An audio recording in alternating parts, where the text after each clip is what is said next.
काफ़ी लोगों को देखा है मैंने कि वो लोन के लिए अप्लाई तो कर देते हैं पर डॉक्यूमेंट्स प्रॉपरली रेडी ही नहीं होते। अपने 22 साल से ज़्यादा के बैंकिंग और फाइनेंस एक्सपीरियंस से मैं एक बात गारंटी से बोल सकता हूँ, 90% लोन रिजेक्ट इनकम की वजह से नहीं, इनकरेक्ट डॉक्यूमेंट्स की वजह से होते हैं। इस वीडियो को सेव कर लीजिए क्योंकि फ्यूचर में आपको ये बहुत काम आने वाला है। हर एक लोन के लिए 5 चीज़ें बहुत इंपॉर्टेंट है। सबसे पहला है KYC। पैन कार्ड और आधार कार्ड में आपका नाम और डेट ऑफ बर्थ मैच होना ही चाहिए और आधार कार्ड में आपका लेटेस्ट एड्रेस हो तो बेस्ट रहता है, नहीं तो सबसे पहले केस यहीं होल्ड हो जाता है। दूसरा है इनकम प्रूफ।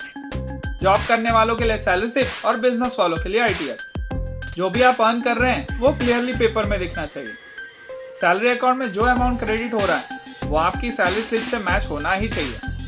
बिजनेस वाले हो तो ITR में इनकम प्रॉपरली रिफ्लेक्ट होनी चाहिए, नहीं तो आप कम इनकम दिखाएंगे और लोन लेते समय एलिजिबिलिटी ही नहीं बैठेगी। तीसरा है बैंक स्टेटमेंट, जो कि 6 से 12 महीने का लगता है। ये आपका फाइनेंशियल बिहेवियर रिपोर्ट कार्ड है। सैलरी आई, EMI गई, बाउंस हुआ या नहीं, इसमें सब दिखता है। बिजनेस वाले हो तो अकाउंट में कंसिस्टेंसी बहुत इंपॉर्टेंट हो जाती है। जितना अकाउंट में क्रेडिट बैलेंस होल्ड करेंगे उतना स्मूथ अप्रूवल मिलेगा। जो बैलेंस आज अकाउंट में क्रेडिट हो रहा है कोशिश करिए वो कम से कम 1 से 2 दिन होल्ड करने का, इससे आपका एवरेज बैलेंस भी बढ़ता है।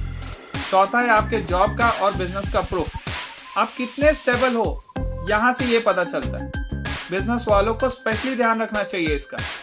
आपका शॉप एक्ट, उद्यम सर्टिफिकेट, GST रजिस्ट्रेशन जो भी एप्लीकेबल है वो अपडेटेड बहुत इंपॉर्टेंट है। पांचवा है आपके एग्जिस्टिंग लोन्स। आपकी इनकम पर ऑलरेडी कितना लोड है, बैंक ये सब कैलकुलेट करता है। अब इसका ध्यान रखना चाहिए कि एग्जिस्टिंग EMI एक तो टाइम पर पेड हो। EMI डिले का डायरेक्ट इम्पैक्ट सिबिल पे पड़ता है और केस क्रिटिकल हो जाता है। अगर इसमें जरा भी आगे पीछे हुआ तो लोन मिलना बहुत मुश्किल हो जाता है। देखिए, लोन लेना मुश्किल नहीं है बट सही तरीके से प्रेजेंट करना ये जरूर मुश्किल हो जाता है। अगर आप लोन लेने का प्लान कर रहे हैं तो आप हमें कांटेक्ट कर सकते हैं। हम आपसे बात करेंगे और आपको स्टेप बाय स्टेप गाइड भी करेंगे।